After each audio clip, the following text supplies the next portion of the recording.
everyone. I'm Chelsea. I'm working for Plotly, and today I'm going to talk to you about 9 features that you'd want in your next online charting tool.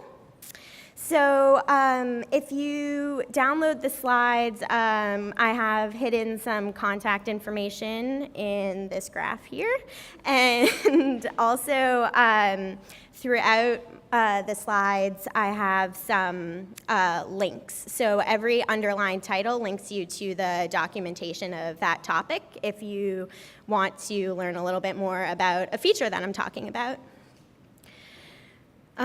Great, so I'll just start off and talk to you a little bit about what Plotly is.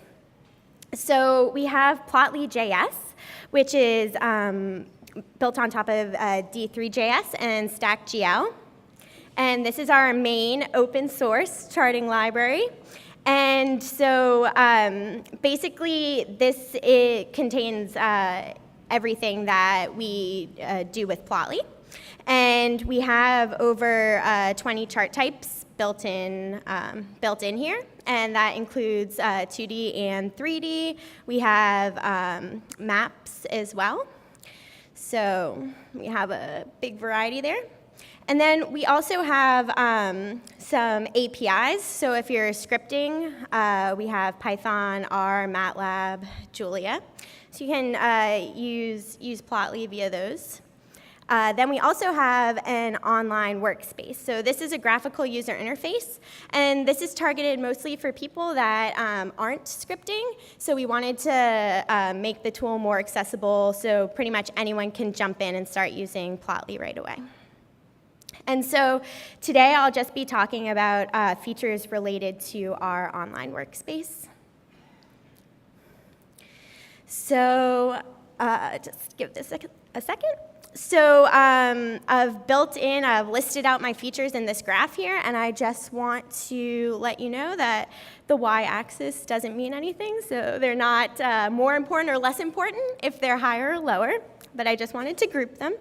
So I'm going to talk about 4 main groups. So first, features related to your data, features related to styling your chart, some Plotly-specific sharing features that we feel are really important, and then finally, our JSON editor. So the data features I wanted to discuss are associated datasets, curve fitting, and then also range tools like range sliders and range selectors. And I have some styling features, so subplot organization, annotations, and then adding logos to your charts. I'll talk about sharing options and source tracking, and then finally our JSON editor. Okay. So first, I'll explain what I mean by associated datasets. So I'm going to pop into our workspace here. Great. So I have an extremely boring bar chart here, but, well, it's pink, so it can't be that boring. But so basically, we have just A, B, and C, and then 1, 2, 3. And you can see up here at the top, the data is right here, and then we have the chart just below it. And one of the really great things that we've added recently is the ability to update the data and see the updates right away. So if I just keep going here, we'll see my chart will just continue to expand. So it's pretty nice if you're editing your data, you can see those changes right away and you don't need to refresh or search around. Okay, I'm going to go back here. Great, so now I'll just quickly mention curve fitting. So we've added quite a few tools into Plotly that deal with analysis. So you can easily add curves based on your data. So here we can see a normalized curve. And I'll go back to the workspace and hopefully get a slightly more fun demo. So before I go into curve fitting, I'm just going to explain this data set quickly because I'm going to use it for the remainder of the demos. And this was some data that I actually collected when I was back in school. And so it's different instruments and ratings of their perceived emotion in them. So basically, there's some valence ratings. So the x-axis is valence. So it's going from negative to positive. And then the y-axis over here is energy. So they're rated as tired or awake. And then the size is based on the pitch. So lower pitches are a little smaller, and higher pitches were bigger. So you're just looking at this bubble chart here.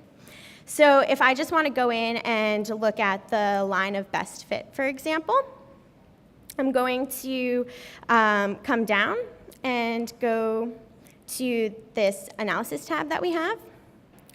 And when you open that up, you can add an analysis. And you get this drop down here. So you can check out things. We can look at descriptive statistics. And this will let you select a column from your data. We can look at what we get. Basically, it just shows up right here for now. But I'm not very interested in that right now. So I'm going to go down to curve fitting and select this. So first I'm going to select my trace. I have my traces organized here, and they're organized by the instrumental family in this data set. So basically, a trace is just your group of data that you've plotted. So I have brass here, woodwinds, strings, and percussion. So adding that in, we'll look at brass. I'm just going to do a linear. You can run that, and it gets plotted, and it's nicely color associated with with the trace that you're using. You'll see that this is helpful because I'm going to add some more in the future. And taking a peek at what's coming next, we have this really nice button here where you can add the result as an annotation. So you can basically select this, and right away we can see our R-squared value here, and basically just the statistics that come there. And that's editable, but I'm going to show you a little more about that later. So I'm going to remove that for now, close that up, and just add one more so we can see the colors. So we'll add the woodwinds as well. And again, the fit comes up. If you go back to your styling panel here, and look at the traces, we'll now see that not only do I have the bubble chart for each instrument that I added earlier, but now I also have the fits added as well. So if you don't like the styling, you want to make them more pronounced, thicker, anything, you can just come up here, and you have those fits to edit just as any trace that you would add. All right.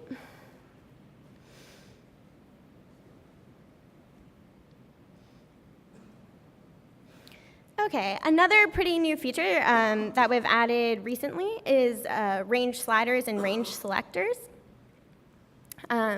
So those are pretty important if you have a pretty large group here and you want to kind of zoom in on different characteristics. You do have the option in Plotly of zooming on the chart, but it's also pretty nice to be able to slide and look at the data comparatively as well. So down here you have the slider, which you can adjust and kind of zoom into the section that you need. So that's completely adjustable, and then you can grab that. You can also take a snapshot of that area. But you can also add selector buttons, which I find are really useful. So we automatically will add the reset for you, but then you can add any date combination you want. So you can add years, months, weeks, and then also you can start with one or go multiple. So I've added a year here. That's almost my whole data set, so not a super big deal there, but 3 months, like financial period, that could be pretty useful depending on what you're looking at. We're looking at stock data in this example. And then also just a month to show. So if you select that, it will just kind of select that period of time, so you can look at just the month of the chart at once. Great. All right, so now I'm moving into more of the stylistic features, and though I'm calling it styling, they often do have a lot to do with how you're reading the chart. So they can be just as important as the data features. So we have quite a few different types of subplots. So I just threw up this example here where it's just an inset plot. You can create multiple axes. You can also create just what you'd normally think of as a subplot. I'm going to show you an example of that now.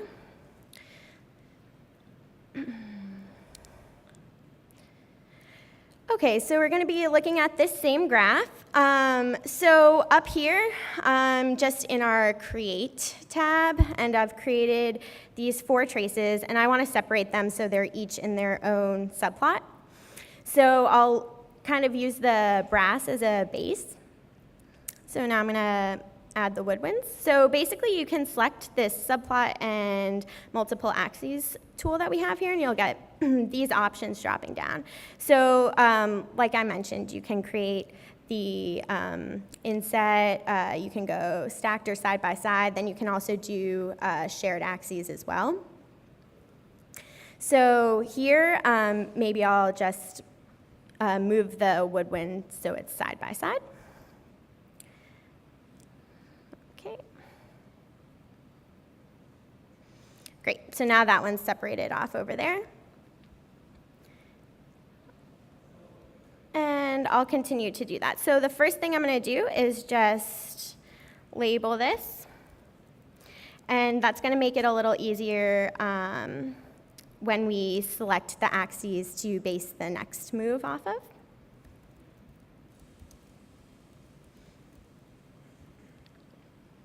Great, so now when I look at the strings over here, I can again create a subplot. And now I'll make this stacked, and I want to stack it on top of the brass. So I'll just make sure that's the selected option here, confirm, and then that will move up there. And now we'll move the percussion as well, just so we're getting all 4 each in their own axes. So here, doing the same thing. Now I'll just add it above the woodwind, so I'll use this drop down to select woodwind, and it should be stacked. So when I selected the woodwind subplot, the trace moved over there, and now that we have stacked, we can confirm that, and the percussion will be up there. So now we have each separated off, and now it's a little easier to tell which have a little more variation in them. But, yeah. Then once we've pulled them out here, you can also just click and enter each axis title there. So I'm not going to go through and do this right now, but just so you know, it basically just makes its own little plot, and you still have the same editing capabilities even after adding the subplots.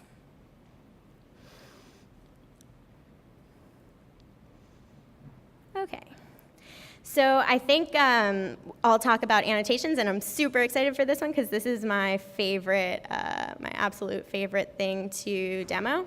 So we do have some styling options for annotations. So you can see here, basically I've just added quite a bit of information to each of these, and then tried to color them a bit so they match the styling of your chart. So it's really clear which point the annotation is related to. So if I just pull up the workspace.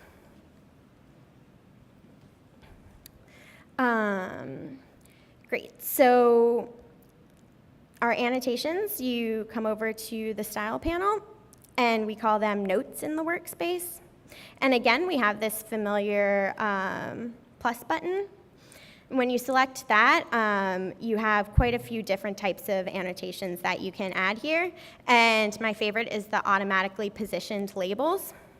So I'm going to start with that. And basically what this allows you to do is click on the graph, and the annotation is printed there. So one of the things I found interesting about this data set is not only the different instrumental families, but I want to see the different instruments. And I've added the instrument column as my text. So here I can just select text, and then when I click on the point, it should add the annotation of what the instrument is. So here we can see that this one, that's slightly out of place. It's a little, it's rated pretty negatively for how awake it was rated. And when I click on that, we can see that's a violin. So if we want to see what this one is, you can click and get the instrumental name. Then the annotations are all click and draggable, so maybe it's a little crowded here. You can move it over and kind of get it positioned how you need to position it. And then here we can see this is my annotation template, so this is kind of going to print like what I want to print. For example, if I want to see the X value printed as well, I can add X. You can add regular text in there, so say valence rating equals, and maybe instead of a comma, I want to separate it like that. Save that, and when we select it, we get it formatted just how you formatted it in this template here. You may notice I've perfected my formatting after I've already selected a few, but that's okay because all your annotations are listed right here, so you can come down and kind of add the information and format as you need. You also have the option of adding arrows. You can change the text, the size, the color, everything. You can kind of make it so it matches the plot a little better, as in the first example that I showed you. Yeah? Yeah, sure, I'll show you. That's a good question. Yeah, in the in the workspace, we don't have automatic rounding right now. So you'd have to do it kind of by editing here. So yeah, if you can just click and edit. So say you only want 2 significant digits, you should be able to just click there. Is that your question? Great. And so then, sorry, what was the first one? Oh, yeah. Okay. So over here, I guess it might be kind of hard to see on the monitor, but when I hover on the point, I'm seeing an X and Y, and then the text right there is what we call hover text. So over here in the chart type, I've selected my X column, Y column, and then I've selected the instrument. So that's just one of the columns of my data. And so then I can reference that in the annotation editor as text, same as you can for X and Y. Great. Any other questions while we're stopped? Okay. All right.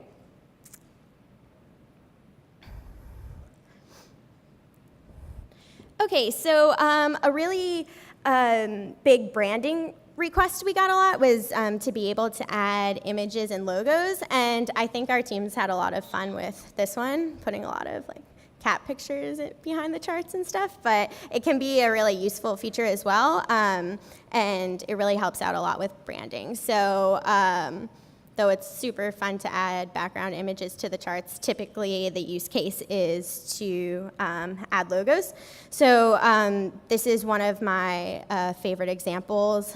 Yeah, basically it's pretty easy to style the chart to match the logo, and then you kind of get a whole package, and it makes everything a little cleaner. So it's a good example of that. Okay, so now I'm going to move slightly away from our workspace and talk about our platform more in general. So we offer a lot of sharing options, and this is really important. I know the talk earlier mentioned working as a team and that you need to collaborate with the people dealing with the data and then the stylists as well. So this option kind of facilitates that and makes this a bit more easy.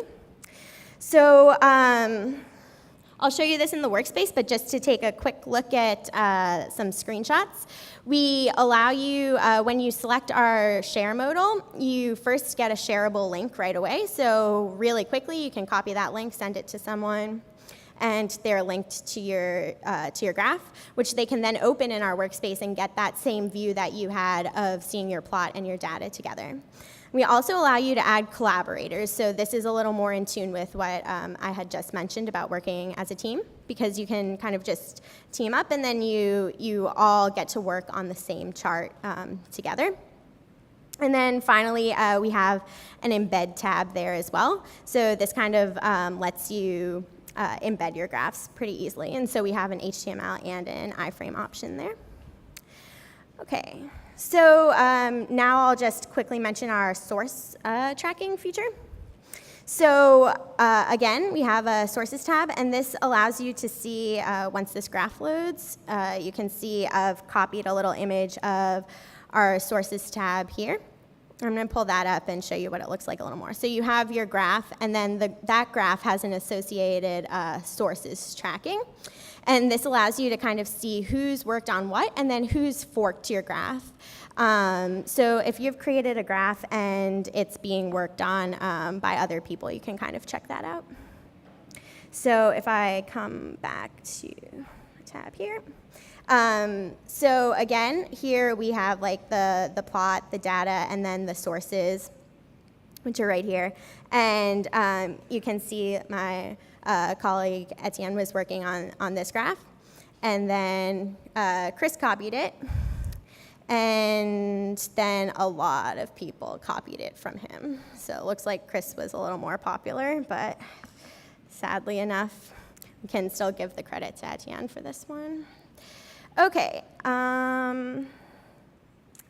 great. So the last feature I wanted to mention was our JSON editor. So this is a little more on the scripting or code-based side for a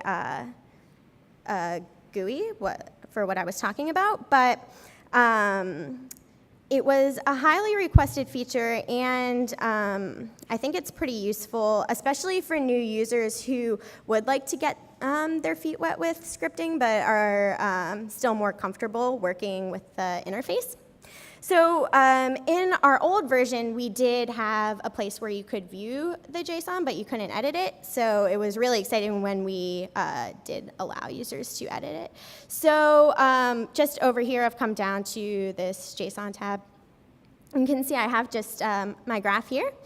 And then over here, I just have the object. So first we have data and layout grouped together, and this kind of just lets you edit certain aspects. So I'm going to go, there's some really easy ones in the layout that you're able to edit. So if I want to take the title away and add a new title, that's easy to do. You can also kind of like change the colors easily, and yeah, it's pretty nice to see what your options are and what we call different attributes. So when you're getting used to scripting, you can kind of note that we refer to width and height in the layout of the whole object, and that one is a little more intuitive, but something like plot BG color deals with the plot background color. Stuff like that, it allows you to kind of see how we're thinking and organizing your graph, and allows you to edit it easily as well. So, okay, I think I have a few minutes, and if anyone has any questions or wants to see anything, I can show you that. Yep.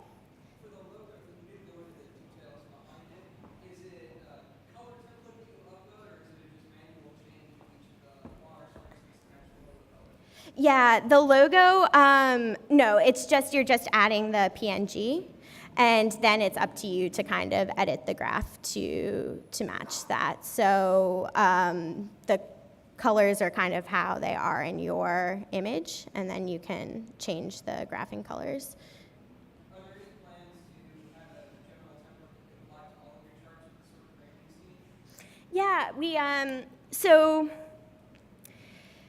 depending, not so much, you're not so much allowed to do that on the workspace here, but we have an enterprise option, and we do help you out with branding. So you have more default branded colors and texts and stuff like that. So when you open it up, those options are already selected for you, whereas our cloud-based product is a little more open to everyone, and you have to make the choices. Does that make sense? Okay. Cool. No other questions? Yep.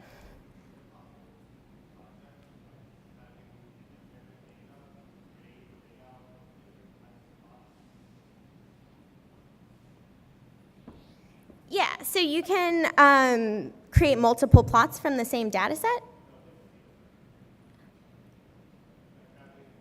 Oh, okay. I guess the best option for that I have right now is you can kind of, if we look at how we have our organize here, you can make folders and then save those data sets in the folder. When you make the plot is saved in the folder, and then you're able to share that folder as a whole. So you can kind of work on that project.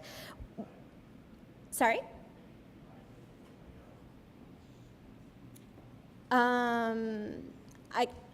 Do we have a microphone? I'm sorry, I can't really. Oh, okay. Yeah, so if you want to add all the plots into one grouping, we have a dashboarding tool. So you can add that and also add tables as well if you want. So yeah, I'll just throw up that link quickly. So you can see that. Basically, this will just allow you to pull the plots you've made out of that organize, and you can kind of move them around and style them as you want. Yep, so if you just select here, it's going to pull up, we'll see all those graphs I just made. And when you click on them, they'll get added in there. And then you have the option of adding more and then kind of moving them around to fit on the pages you want. And then you can send that and save that, share that, the same as plots. They'll show up in your organize. Anything else? All right, well, a bunch of people from our team are back there, so if you have any questions, feel free to come back and ask, and we're happy to demo anything that you might be wondering back there. Thanks.